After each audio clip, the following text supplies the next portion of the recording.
కొల్లగొట్టింది మీరు.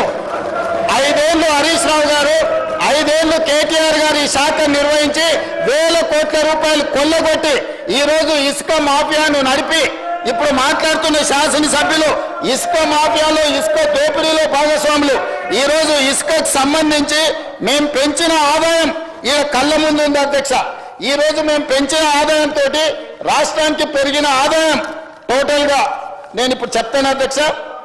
ఇసుక శాండ్ది 2024-25లో 721 కోట్ల రూపాయల ఆదాయం ఉంటే ఈసారి మేము 25-26లో 972 కోట్ల రూపాయల ఆదాయాన్ని పెంచి 35% ఆదాయాన్ని పెంచిన అధ్యక్ష.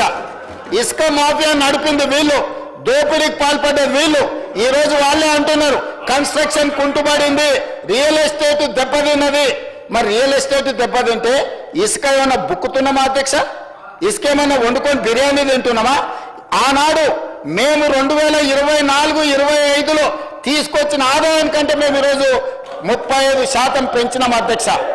రియల్ ఎస్టేట్ కన్స్ట్రక్షన్ పడిపోయినప్పుడు ఆదాయం పెరిగిందంటే సంవత్సరానికి 1000 కోట్ల రూపాయలు కేవలం ఇసుకల్నే హరీష్ రావు గారు, కేటీఆర్ గారు ఈ దోపిడీకి పాల్పడి ఈ మాఫియాకు నాయకత్వం వహించింది హరీష్ రావు గారు, కేటీఆర్ గారు.